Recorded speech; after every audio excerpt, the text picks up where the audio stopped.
नमस्कार दोस्तों। तो आज फिर हम आए हैं दिलीप गिरी सर के साथ बात करने के लिए। तो आज का हमारा टॉपिक है मोतियाबिंद क्या है। मोतियाबिंद क्या है और इसके ऑपरेशन के पहले हमें क्या क्या प्रोसेस करना पड़ता है, क्या क्या प्रक्रिया करना पड़ता है, ये सर से हम जानेंगे। तो सर प्लीज़ बताएं सर। नमस्कार सभी दर्शकों को मेरी ओर से। आज हम लोग चर्चा करने जा रहे हैं विशेष करके मोतियाबिंद के बारे में। तो मोतियाबिंद जो है एक आँख से संबंधित बीमारी है और हम लोग सभी जानते हैं कि आँख जो है बहुत नाजुक है और बहुत कोमल अंग है। तो मोतियाबिंद जो है हम कह सकते हैं कि any opacity of lens is called cataract. मोतियाबिंद को इंग्लिश में हम लोग कैटरेक्ट के नाम से जानते हैं। तो अर्थात हम कह सकते हैं संक्षेप में कि मोतियाबिंद एक ऐसी बीमारी है जो आँख में, हर इंसान के आँख में एक लेंस होती है और लेंस जो है इसमें पारदर्शी होती है, लेकिन कभी कभी जो है लेंस जो है किसी कारणवश या चोट लगने से या तो जन्मजात कर सकते हैं, उस पर एक आवरण बन जाता है जिसको न्यूक्लियस के नाम से हम जानते हैं, या लेंस की गंदगी को ही हम कैटरेक्ट कहते हैं या अर्थात मोतियाबिंद कहते हैं। तो अब रही बात की मोतियाबिंद ऑपरेशन के पहले क्या क्या प्रक्रिया अपनाना चाहिए। तो सबसे पहले हम देखेंगे कि जिस व्यक्ति का सर्जरी होगा यानी ऑपरेशन होगा या शल्य क्रिया होगी तो उसकी आँखों का हम प्रेशर जांच करेंगे। यदि प्रेशर नॉर्मल होगा तो हम पेशेंट को कहेंगे कि नहीं ऑपरेशन होगा। उसके बाद सिरिंजिंग करेंगे। सिरिंजिंग का मतलब ही है कि कहीं हमारा नासो लैक्रिमल डक्ट जो है कहीं जाम तो नहीं है, अर्थात ब्लॉक तो नहीं है। यदि ब्लॉक है तो उस स्थिति में मोतियाबिंद का ऑपरेशन नहीं होगा। तो नासो लैक्रिमल डक्ट जो है यह दर्शाता है कि आंसू की थैली जो है जाम है या खुला है। यदि जाम रहता है तो समझिए कि सिरिंजिंग करने के समय आंसू जो है गले में न जाकर वो बाहर चलाएगा। उसके बाद हम टोनोमेट्री के द्वारा आँख का प्रेशर जांचते हैं। टोनोमेट्री के द्वारा प्रेशर जांचते हैं या डिजिटल टोनोमेट्री के द्वारा प्रेशर जांचते हैं। अपाइलेंसन टोनोमेट्री के द्वारा हम प्रेशर जांचते हैं। तो मनुष्य का आईओपी का सामान्य अवस्था जो है 10 से लेकर 22 mmHg ये सामान्य है।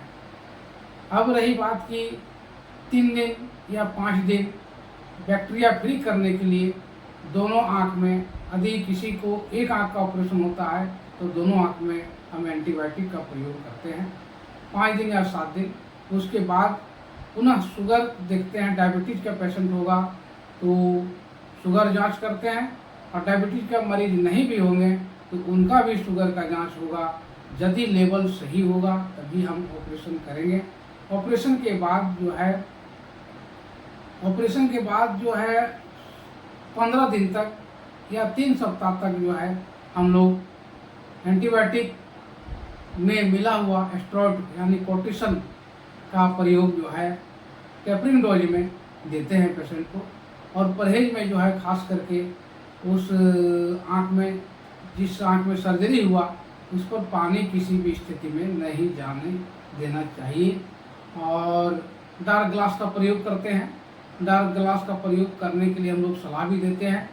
और रही बात की परहेज करना है उसे, तब जाकर जो है हमारा ऑपरेशन सार्थक होगा, अन्यथा निरर्थक होगा। तो सर हमारा एक और सवाल है कि मोतियाबिंद जो है उससे बचाव के लिए हमें क्या करना पड़ता है और मोतियाबिंद कैसे होता है। तो सर इसके बारे में प्लीज़ सर हमें बताएं।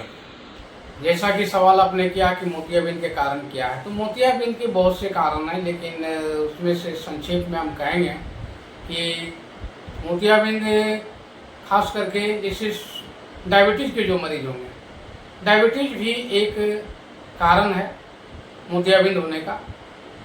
दूसरे नंबर में हम कह सकते हैं कि हाइपरटेंसिव कैटरेक्ट जिसको कहा जा सकता है, जो उच्च रक्तचाप के वजह से भी किसी किसी को मोतियाबिंद होता है। 3 नंबर में हम कह सकते हैं एक एज का प्रभाव होता है, एक उम्र का पड़ाव है जिसमें हर इंसान को मोतियाबिंद होती है। 4 नंबर में हम कह सकते हैं कि जन्मजात कैटरेक्ट, जिसको कॉन्जेनिटल कैटरेक्ट के नाम से जानते हैं, यानी जन्मजात, जिसे बच्चों में खास करके पाया जाता है। जब बच्चा गर्भ में पलता है उस समय माँ कुछ वैसा दवा खाती है जिसके वजह से टॉक्सिसिटी हो जाता है, उसके वजह से बच्चों में कैटरेक्ट होता है। यह भी एक प्रमुख कारण है। अब रही बात की मोतियाबिंद जिसे हुआ उसका ऑपरेशन ही है, वैसा कोई मेडिसिन अभी तक नहीं निकला है कि बिना सर्जरी का जो है आपका ऑपरेशन हो जाएगा। और ऑपरेशन की जो प्रक्रिया है अभी वर्तमान समय में हम देख रहे हैं 2 प्रक्रिया है। एक SICS के नाम से जाना जाता है, जो साधारण लोग उसको हाथ का ऑपरेशन के नाम से कह सकते हैं। हम साधारण लोग साधारण अपनी भाषा में बोलते हैं SICS, यानी small incision of cataract surgery. और आधुनिक एक तकनीकी आई है, उसमें से फेको इमल्सिफिकेशन यानी फेको मशीन के द्वारा किया जाता है। तो बहुत से लोग कहते हैं कि नहीं, हमारा ऑपरेशन जो है सर्जरी जो हुआ वो मशीन के द्वारा हुआ। तो इसका फुल नाम हुआ, पूरा नाम हुआ फेको इमल्सिफिकेशन।